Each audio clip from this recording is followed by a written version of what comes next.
राम जी का ब्याह सदगुरुदेव भगवान की महती कृपा से हम लोगों ने आनंद पूर्वक मनाया है। वस्तुतः इस विवाह सुख का आनंद वही ले सकता है जिसके ऊपर श्री सदगुरुदेव भगवान की कृपा हो। हम अपनी बात छोड़ें, आपकी बात छोड़ें, श्री जानकी जी से ब्याह राम जी का तभी हुआ जब गुरु जी की कृपा राम जी के ऊपर भई। तो श्री जानकी जी के ब्याह का, श्री जानकी जी के ब्याह में राम जी तभी सम्मिलित हो पाए, श्री जानकी जी से राम जी ब्याह तभी कर पाए जब गुरु जी की कृपा राम जी के ऊपर भई। आशा ये है कि हमारे और आपके जीवन में जो ऐसा संयोग समुपस्थित हुआ है कि हम अपने नेत्रों से, अपने कर्णपुटों से श्री राम जी का ब्याह सुन रहे हैं, नेत्रों से श्री राम जी के सुंदर स्वरूप का, श्री राम जी के सुंदर दूल्हा स्वरूप का दर्शन कर रहे हैं, इसमें कहीं न कहीं हमारे और आपके ऊपर श्री सदगुरुदेव भगवान की महती कृपा है। हमारे गुरुदेव भगवान तो हमारे पूज्य श्री स्वामी जी महाराज, श्री स्वामी अनंत श्री विभूषित श्री स्वामी रामकृष्ण दास जी महाराज, हम शिष्य हैं। पुत्र को और शिष्य को प्रयास यही करना चाहिए कि गुरुदेव का नाम न लेना पड़े, पर यदि गुरुदेव के विषय में कहीं चर्चा करनी है तो नाम तो लेना पड़ेगा। तो हमारे गुरुदेव भगवान ने केवल जीवन में एक कामना की। हमारे श्री स्वामी जी ने जीवन में केवल और केवल एक ही कामना की।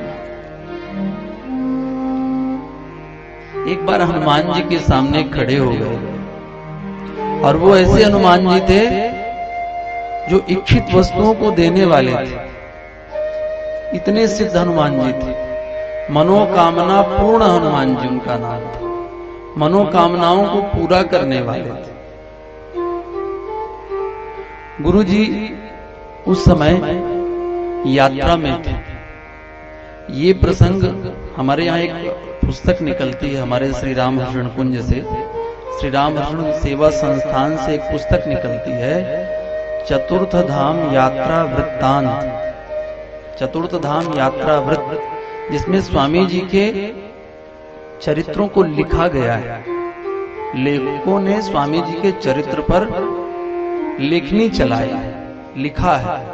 उसमें ये प्रसंग मिलता है कि स्वामी जी जब मनोकामना पूर्ण हनुमान जी के सामने खड़े हुए तो हनुमान जी से कहते हैं, सरकार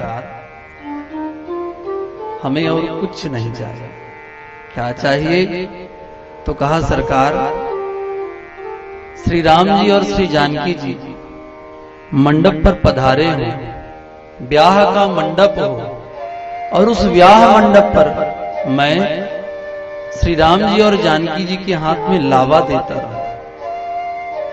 अच्छा, लावा परसाना आप लोग जानते होंगे। मिथिला में एक पद्धति है, मध्य प्रदेश में भी कहीं कहीं पद्धति है कि जब 7 प्रदक्षिणा लेते हैं पति और पत्नी, तो भाई हाथ में एक अंजल भरकर लावा डालता है और उसी से फिर प्रदक्षिणा होती है। तो हमारे श्री स्वामी जी महाराज ने हनुमान जी से यही मांगा कि हनुमान जी जब तक जीवन रहे तब तक मैं यही दृश्य देखूं, यही पाऊं कि रघुनाथ जी और श्री सिया जी ब्याह मंडप पर विराजे हैं और ब्याह मंडप पर भावरी ले रहे हैं और मैं उन्हें लावा परोस रहा हूं। तो हम तो ऐसे आचार्य के शिष्य हैं जिनकी उपासना ही दूल्हा सरकार की रही।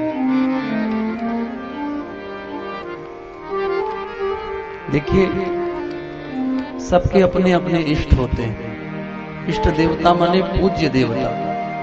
कोई भगवान श्री राम को अपना देवता मानता है, कोई श्याम सुंदर भगवान श्री कृष्ण को अपना देवता मानता है, कोई भगवान भोलेनाथ को अपना देवता मानता है, कोई देवी माता को अपना देवता मानता है, अनेक तरह की उपासनाएं हैं।